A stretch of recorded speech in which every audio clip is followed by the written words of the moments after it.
incandescent, incandescent, incandescent, incandescent. On est parti pour le chapitre 1.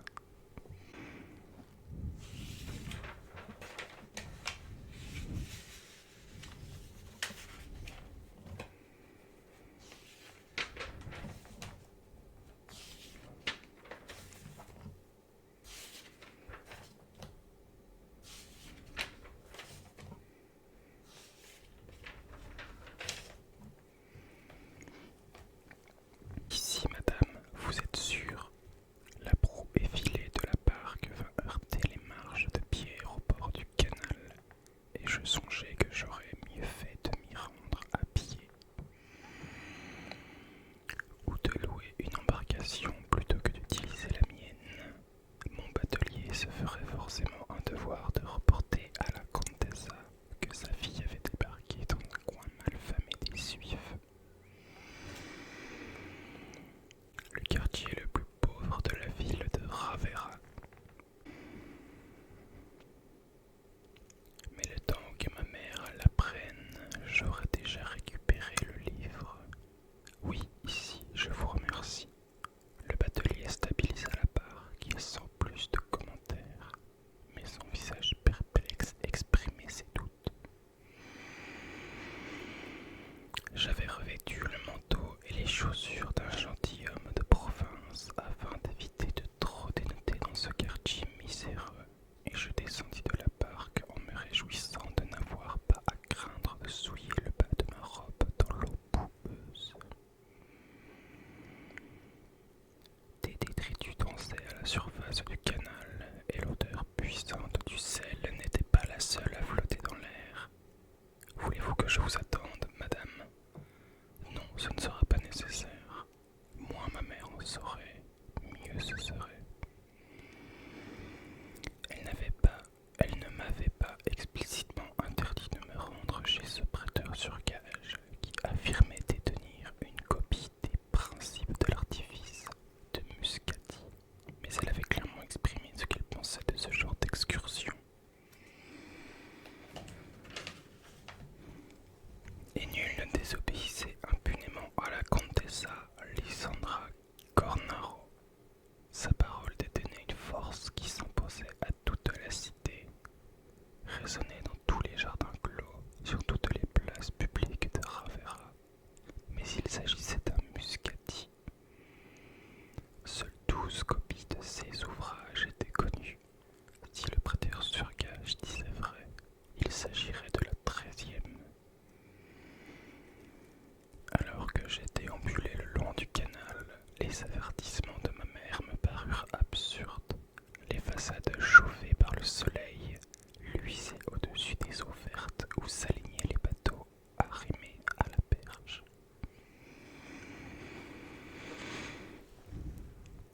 Chargés de produits du continent, que des manœuvres s'occupaient à décharger en un balai incessant. Quel péril aurais-je pu courir en un après-midi aussi paisible et radieux?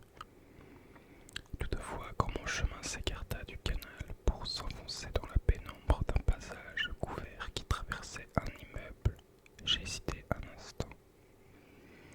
Il était bien plus facile d'imaginer des assassins ou des kidnappeurs dissimulés dans les sombres de ce tunnel voûté.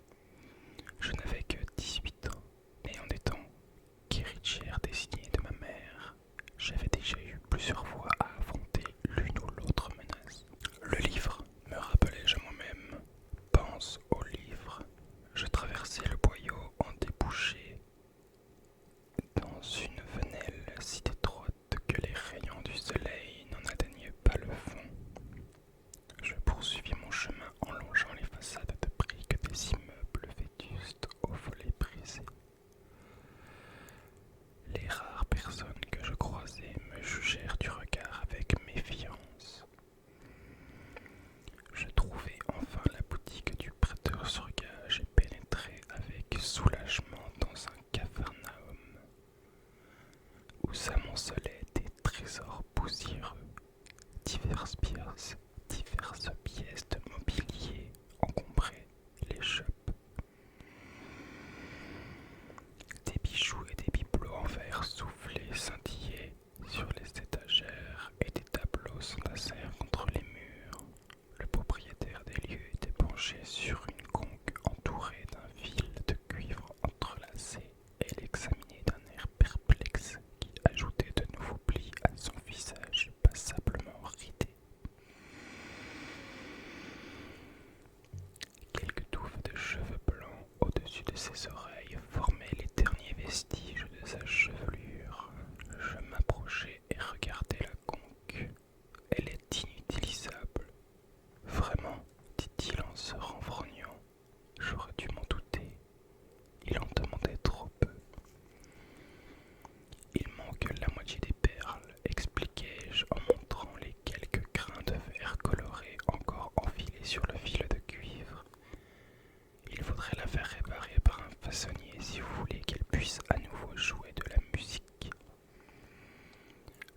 débouchait sur la petite place qui précédait le pont, les choses se compliquèrent soudain.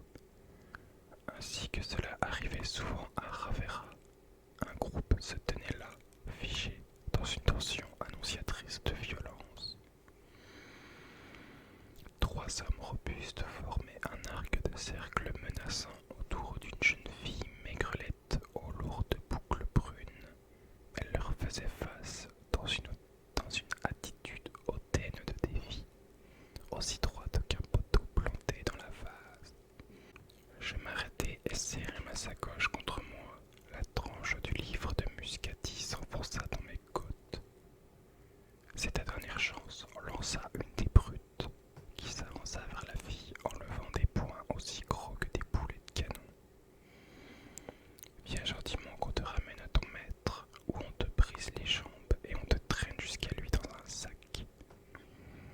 Je n'ai pas de maître, rétorqua la fille d'une voix aussi tranchante qu'une lame de couteau.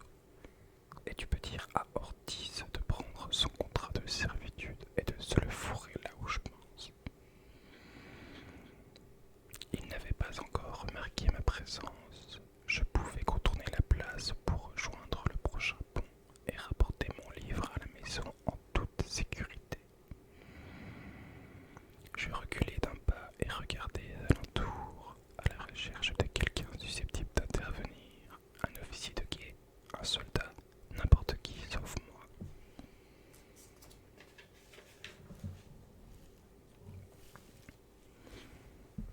Mais il n'y avait personne, la rue était déserte, les habitants des Suives savaient que s'occuper des affaires des autres n'apportait jamais rien de bon. Comme tu veux, grogna l'homme, et les truands se rapprochèrent de leur proie. C'était exactement le genre de situation à laquelle une jeune dame issue de la noble et prestigieuse maison Cornaro aurait dû éviter de se mêler, mais qui réclamait l'intervention de toute personne douée d'un minimum de sens moral. Peut-être pouvais-je les surprendre et les faire fuir comme on disperse une bande de chiens errants. Vous là-bas, arrêtez. Les hommes se retournèrent pour me dévisager de leur regard froid, nullement impressionné, et je sentis ma bouche devenir sèche. Mêle-toi de tes affaires, m'avertit un des malandrins, vêtu d'un pourpoint de cuir et limé. Une cicatrice lui relevait le coin de la bouche, et je doutais que celle-ci était le résultat d'un banal accident. Je n'avais aucun moyen de défense, à part la dague à ma ceinture. Le nom des Cornaro n'aurait sans doute quelque effet sur eux. Mais ils ne me croiraient jamais si j'affirmais être la fille de la Contessa, pas dans cet accoutrement. Mon nom ne pouvait pas me protéger. Cette idée fit naître un frisson dans moi, comme si l'air se mettait à vibrer dans mes poumons. La fille n'attendit pas de voir ce que j'allais faire, profitant de la diversion que je lui offrais. Elle tenta de bondir entre 2 assaillants pour s'échapper. Un bras aussi épais que la branche d'un arbre la rattrapa au passage, et l'homme la souleva du sol pour la serrer contre lui, aussi aisément qu'il l'aurait fait d'une enfant. Le poids de la sacoche sur mon épaule me rappela le trésor que je transportais, mais je ne pouvais pas décemment m'enfuir. Muscati ou pas, dégainer ma dague ne me semblait pas indiqué. Les 3 hommes étaient armés, et l'un d'entre eux possédait un pistolet à silex. « À l'aide !» m'écriai-je. Les brutes ne parurent pas s'inquiéter de mon cri, concentrant leur attention sur la fille qui se débattait alors qu'il lui bloquait les bras dans le dos. « Ça suffit !» cracha-t-elle d'une voix vibrante de colère. « C'est votre dernière chance. » Votre dernière chance? Comment pouvait-elle espérer venir à bout de cet adversaire, à moins que... Les hommes s'esclavèrent et elle leur adressa un grognement furieux. Elle n'avait pas peur et je ne voyais qu'une chose qui pouvait l'expliquer. J'eus à peine le temps de me plaquer contre un mur que tout s'embrassait autour d'elle. Cela commença par ses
Les hommes titubèrent vers le canal en se contentionnant au milieu des flammes.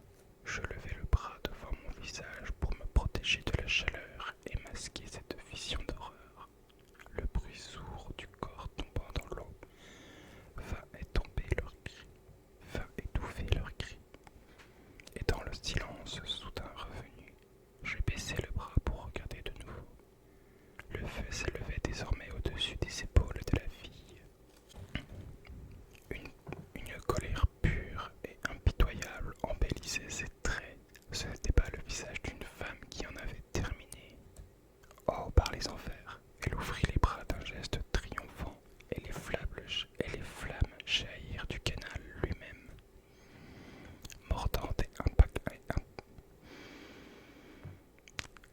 Mordante et implacable, elles coururent sur l'eau comme une nappe d'huile et vinrent lécher le ventre arrondi du pont. Sur l'autre berge du canal, des passants attirés par le bruit se mirent à pousser des cris d'effroi. Assez! Ma voix surgit de ma gorge, plus aiguë qu'à la normale. Vous avez gagné, par pitié, cessez donc. Mais les yeux de la fille étaient en feu, et des flammèches cascadaient le long de ses cheveux. Elle ne donnait pas l'impression de m'avoir entendu. Le feu bleuté dévora le sol.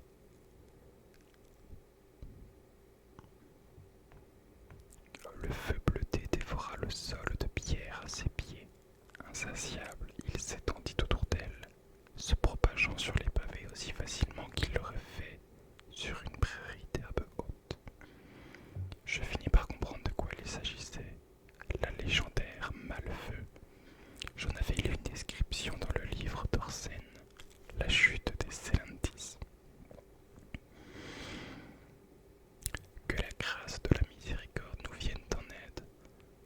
Ce feu était capable d'incinérer n'importe quelle matière, l'eau, le métal, la pierre. Il pouvait embraser une ville entière aussi facilement qu'un champ de maïs desséché. Je ramenai ma sacoche contre ma poitrine, un geste protecteur. Vous devez arrêter cela, la suppliai-je. Elle en est incapable, elle a perdu le contrôle, me répondit d'une voix où perçait une appréhension bien compréhensible. Je me retournai pour faire face à un jeune homme de haute taille qui avait les yeux fixés sur la jeune fille en flammes. Ses cheveux ses cheveux noirs ondulés descendaient jusqu'au col de son uniforme, celui-là même que j'avais espéré de toutes mes forces à l'apparition, le pourpoint or et écarlate des fauconniers, le régiment dont la mission était justement de contrôler la magie afin d'éviter que des choses pareilles se produisent. Les grâces soient louées, c'est une chance que vous soyez là. Pouvez-vous l'arrêter? Hélas, non. Il prit une inspiration profonde, l'air incertain. Mais vous le pouvez, si vous en avez le courage. Comment? Une autre folie venait s'ajouter à l'horreur du Malfeu. Mais voyons, je ne suis pas fauconnier. Et c'est justement pour cette raison que vous pouvez le faire. Un délicat bracelet scintilla dans la main qu'il me tendit. Croyez-vous pouvoir passer ceci à son poignet?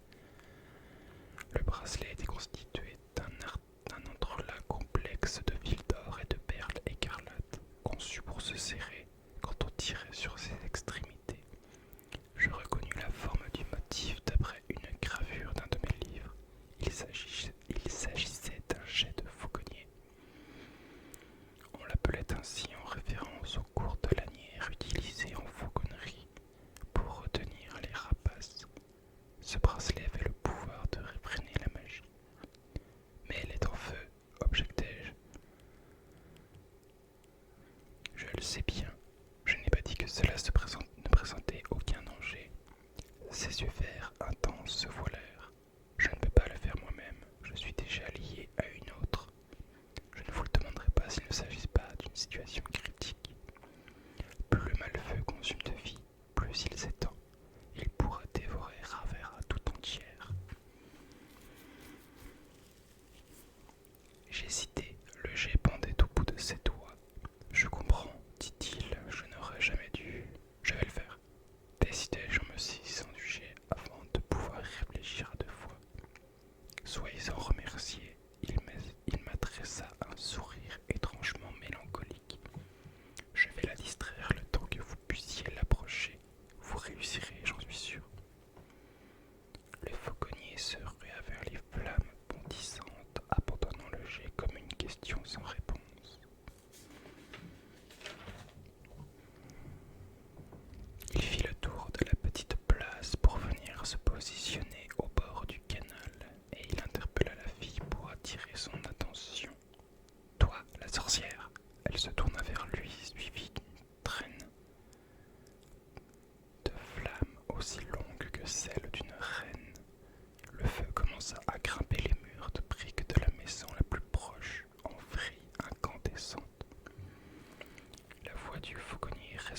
par-dessus la clameur de la foule qui s'agglutinait de l'autre côté du canal. Au nom de sa sérénité, le doge, je t'invéode l'ordre des faucons de Ravera. Cette déclaration attira effectivement l'attention de la fille, et les flammes se groupèrent vers le fauconnier, comme attisées sous le souffle d'une puissante rafale. Toi aussi tu veux me prendre, mais je ne t'appartiens pas non plus. Sa voix rugissait tel un brasier. Tu crois pouvoir me soumettre? Mon feu va te dévorer. Elle allait le tuer à son tour, à moins que je ne l'arrête. Mon cœur tressautait ainsi qu'un mouchoir dans la main tremblante d'une vieille douairière. Et je m'efforçai de me calmer et de réfléchir. Peut-être ne m'attaquerait-elle pas si je ne me ruais pas directement sur elle. Je glissai ma précieuse sacoche sous mon manteau et me dirigeai d'un pas rapide vers le pont, comme si j'avais voulu fuir les lieux. Je n'avais guère à me forcer pour faire semblant d'être apeuré, et certains dans la foule sur l'autre berge m'encouragèrent par des signes à venir me réfugier auprès d'eux. Mes jambes tremblaient sous l'envie de suivre leurs conseils et de traverser le pont en courant. Je ne pouvais pas supporter la pensée des pages de Muscati disparaissant en une poignée de cendres. Je resserrai mes doigts sur le jet. Le fauconnier tendit la main vers la fille pour garder toute son attention. De par la loi en vigueur, tu appartiens à Ravera depuis l'instant où tu as vu le jour en portant la marque des mages. J'ignore comment tu as fait pour rester caché aussi longtemps, mais c'est terminé. Suis-moi. Le malfait rugit vers lui en une vague de flammes bleu-blanc. Que la peste t'emporte, le maudit la fille en dressant le poing en signe de défi. Si Ravera veut mon feu, je ne t'en priverai pas, que la vie le brûle. Je me jetai en avant pour couvrir les quelques mètres qui nous séparaient encore, en bondissant par-dessus les traînées de flammes qui serpentaient au sol. Les yeux mi-clos face à l'onde de chaleur ardente, je tendis la main et passai le jet sur le poing levé de la fille. L'effet fut immédiat, les flammes vacillèrent telle une bougie soufflée par un brusque courant d'air. Le fauconnier recula d'un pas, les bras levés pour se protéger le visage, le bord de son bel uniforme roussi et fumant. La fille chancela et le feu dans ses yeux s'éteignit. Le jet doré brillait autour de son maigre poignet. Elle s'effondra sur les pavés. Ma main me lança d'une douleur cuisante, et je la ramenai contre ma poitrine en sifflant entre mes dents. Ce bref instant de contact avait brûlé ma peau et noirci mes bottes, ainsi que mon manteau. Ma sacoche, les grasses soies louées, semblait intacte. De l'autre côté du pont, la foule poussa des cris de joie avant de se disperser. Le spectacle était terminé, et personne ne tenait à s'approcher d'une sorcière de feu, même inconsciente. Je ne pouvais les enflammer, et il ne restait aucune trace des infortunés tombés dans le canal, mais l'odeur de chair brûlée s'attardait horriblement dans l'air, et les flancs des bâtiments les plus proches étaient striés de cicatrices noires et calcinées. Le fauconnier vint me rejoindre, le visage éclairé d'un sourire soulagé. Bien joué, je suis impressionné. Vous êtes indemne. Un léger vertige me saisit en comprenant que c'était terminé. J'avais sauvé, si ce n'était Ravera tout entière, au moins un quartier de la ville. Et cela de mes seules mains, sans l'appui du nom de ma mère ou de sa fortune. Il était trop dangereux de se rendre là dans la boutique d'un prêteur sur gage, m'avait-on dit. Ah, je venais d'arrêter une sorcière du feu. Je retournai son sourire au fauconnier, en cachant sa main brûlée dans ma manche. Lieutenant Marcello Verdi, à votre service, se présenta-t-il en s'inclinant.